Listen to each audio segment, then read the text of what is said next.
Lapkričio 18 dieną Prienų savivaldybėje buvo pagerbti Prienų Rūdupio futbolininkai, kurie antroje Lietuvos lygoje pietų divizione laimėjo 3 vietą. Ta proga Prienuose apsilankė Kauno apskrities futbolo federacijos prezidentas Romanas Levinskas ir kiti futbolo federacijos atstovai. Sveikiname sportininkus su pirma tokia žymia pergalė. Iš tiesų susirinkome čia ne dėl to, kad tai yra neeilinis įvykis Prienams, neeilinis įvykis Prienų rajonui, kadangi Prienų Rūdupio komandos, futbolo komanda visiškai nenori atsilikti nuo krepšinio ir šiais metais jie pasiekė tikrai istorinę pergalę, tapo Lietuvos futbolo federacijos antros lygos pietų zonos bronzos medalių laimėtojais. Apskričiai šis sezonas buvo tikrai labai geras. Kauno komanda iškovojo teisę likti aukščiausioje lygoje. Pirmoje lygoje žaidė 4 komandos, 2 iš jų iškovojo sidabrą ir bronzą, tai yra Kėdainių Nevėžio komanda iškovojo sidabrą, Atletas iškovojo bronzą.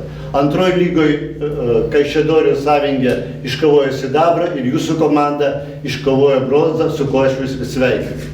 Tačiau pagrindinė problema yra futbolo infrastruktūra, apie ką meras kalbėjo.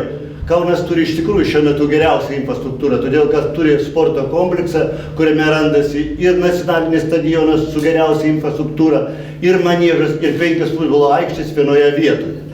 Jis kainavo futbolo federacijai 200 milijonų litų. Tačiau pagrindinė problema futbolo yra visai Lietuvai, tuo pačiu ir Kaunui neturime mes nacionalinio stadiono vieninteliai Europoje. Todėl yra vienintelė galimybė Kaune rekonstruoti esamą stadioną ir šiuo metu vyriausybei įskyrė 10 milijonų, federacija žada dėti 2 milijonus, viso 12 milijonų tam, kad padarys stadioną, kuris atitiktų tarptautinius reikalavimus. Tačiau reikia sulaukti gruodžio mėnesio, kada Seimas patvirtins biudžetą. Jeigu patvirtins ir ta eilutė išliks, reiškia mes turėsim nacionalinį stadioną, nes nacionalinis stadionas, kuris statomas Vilniui, tai visi turbūt jau skaitėte spaudoje girdėjot, kad tai bus šimtmečio stadionas, statyba šimtmečio. Iš tikrųjų tai. Ar tikėjotės tokios pergalės? Taip, prie sezono kėlėm, aišku, tikslas kiekvienais metais prizinę vietą. Ir pagal žaidėjų komplektaciją, tai tikėjomės, aišku, gal net ir aukštesnį. Kokie lūkesčiai kitais metais? Tai aš kaip ir kalbėjau su administracijos direktoriu, pagrindinis lūkestis tai, kad sutvarkytų aikštę, kad galėtumėm žaisti Prienuose, o kas liečia rezultatus sportinius, tai aišku sieksim laimėti pirmenybės. Ar keisis komandos komplektacija kitais metais? Sunku pasakyti, kadangi žaidėjai negauna atlyginimų, tai džiaugčiausi, jeigu pavyktų surinkti tuos pačius bent jau. Vertinu labai teigiamai, todėl kad žaidžiant antroje lygoje komandos, visos yra mėgėjų komandos.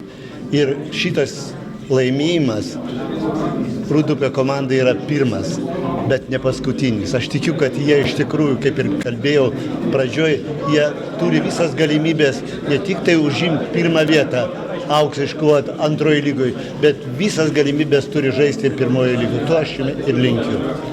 Kaip manote, ar tai perspektyvi komanda?